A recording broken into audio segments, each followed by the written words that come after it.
Henry IV part 2 bye Shakespeare summary इन Hindi. Play Henry IV part 2 में जानिए कैसे Prince John एक और विद्रोह कुचलने में सफल होता है और प्रिंस हॉल कैसे किंग हेनरी V बनता है। दोस्तों, आपने हेनरी IV पार्ट 1 में पढ़ा था कि श्रूसबेरी की लड़ाई में प्रिंस हैरी ने विद्रोही राजा पर्सी को मार डाला था। इस भाग में आप आगे की कहानी जानेंगे। इस भाग में प्रिंस हैरी को प्रिंस हॉल के नाम से बुलाया गया है, जो उसका निकनेम था। हालांकि किंग हेनरी एक विद्रोह को दबाने में सफल हुए थे, लेकिन अभी भी बहुत से राजा उनके खिलाफ बगावत कर रहे थे। जब पर्सी की मृत्यु की खबर उसके पिता अर्ल ऑफ नॉर्थम्बरलैंड तक पहुंचती है, तो वे बाकी राजाओं के साथ फिर से चढ़ाई कर देते हैं। किंग हेनरी अपने दूसरे बेटे प्रिंस जॉन को इस विद्रोह को कुचलने के लिए भेजते हैं। हॉल के दोस्त फॉलस्टाफ को महल पर बुलाया जाता है। उसने पर्सी के विद्रोह को कुचलने में काफ़ी मदद की थी, इसलिए प्रिंस जॉन फिर से उसकी मदद लेना चाहते थे। लेकिन किसी को भी यह नहीं पता था कि फॉलस्टाफ ने खुद ज़रा सी भी लड़ाई नहीं की थी। महल पर पहुंचकर वह बहुत खुश होता है, लेकिन एक मंत्री उसके पिछले क्राइम्स के लिए उसकी निंदा करता है।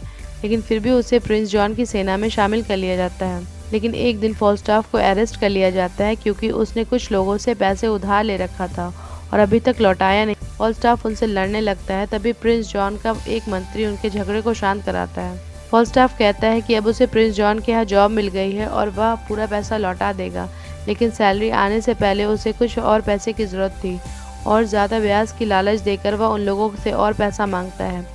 लेकिन वे लोग मंत्री से पूछते हैं कि क्या फॉलस्टाफ को सच में प्रिंस जॉन की आर्मी में ले लिया गया है। मंत्री इस बात को कंफर्म करता है। यह सुनकर वे लोग फॉलस्टाफ को पैसे दे देते हैं। पैसे लेकर फॉलस्टाफ एक बार में जाता है और वहां अपनी प्रेमिका और कुछ दोस्त के साथ मिलकर शराब पीने लगता है। तभी भेस बदलकर दो लोग वहां आते हैं और फॉलस्टाफ की बातें सुनने लगते हैं। दरअसल वह हॉल और उसका एक दोस्त ही थे। तभी फॉलस्टाफ का एक दोस्त आता है और कहता है कि प्रिंस जॉन की सेना युद्ध के लिए कूच कर गई है और फॉलस्टाफ को जल्दी ही उसके साथ जाना चाहिए। लेकिन फॉलस्टाफ कहता है कि उसे लड़ाई का कोई शौक नहीं है और वह सेना के साथ नहीं जाएगा। फिर वह पर्सी को मारने का क्रेडिट लेने लगता है और हॉल की बुराई करने लगता है। यह सुनकर हॉल अपने असली रूप में सामने आता है और उन दोनों के बीच तीखी बहस होने लगती है। लेकिन तभी एक दूत आता है और फॉलस्टाफ को अपने साथ युद्ध के लिए ले जाता है। आखिर प्रिंस जॉन और विद्रोहियों की सेना फॉरेस्ट ऑफ गोल्ट्री में आमने सामने आती है। प्रिंस जॉन उन्हें बातचीत के लिए आमंत्रित करता है और उनकी सारी मांगें मान लेता है।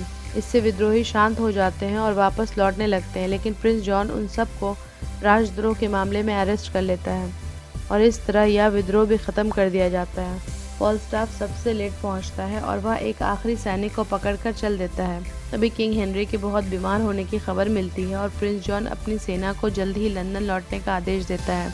घर पर किंग हेनरी अपने बेटे को कुछ समझा रहे थे। उनका आखिरी समय आ चुका था। जब वे सो जाते हैं तो हॉल वहाँ पहुँचता है। उसे लगता है कि उनकी मृत्यु हो गई है। फिर वह राजा का मुकुट उठाकर अपने कमरे में ले जाता है। लेकिन तभी किंग हेनरी उठ जाते हैं। मुकुट गायब देखकर उन्हें हॉल पर गुस्सा आता है।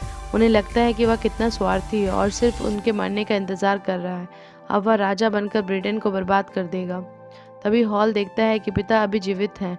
वह उनसे क्षमा मांगता है। दोनों बाप बेटे बात करते हैं। हॉल उन्हें वचन देता है कि वह अपनी आदतें सुधार लेगा और एक अच्छा राजा बनकर दिखाएगा। कुछ दिन बाद किंग हेनरी की मृत्यु हो जाती है और हॉल अब हेनरी V के रूप में राजा बन जाता है। हॉल के राजा बनने की खबर पाकर फॉलस्टाफ बहुत खुश होता है। वह अपने एक दोस्त के साथ लंदन के लिए रवाना हो जाता है। उसे लगता है कि उसका दोस्त उसे अपने कोर्ट में कोई बहुत बड़ा पद देगा।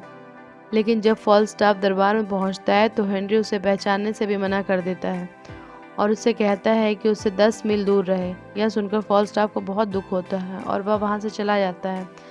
बाद में हेनरी सोचता है कि राजा के रूप में उसे बहुत टफ डिसीजन लेने पड़ेंगे। फॉलस्टाफ सोचता है कि क्या कभी हेनरी उसके प्रति अपना बर्ताव बदलेगा और प्रिंस जॉन सोचता है कि राजा के रूप में हेनरी अब क्या फ्रांस पर चढ़ाई करेगा। दोस्तों, हेनरी IV पार्ट 2 का समरी यहीं पे ख़त्म होता है। आपको इंग्लिश लिटरेचर के और भी नोट्स अगर चाहिए तो मेरे वेबसाइट easyEnglishNotes.com पे विजिट करें। और friends, if you like this video, please like, share, comment and subscribe, and please don't forget to press the bell icon for new video notification. Thanks for watching.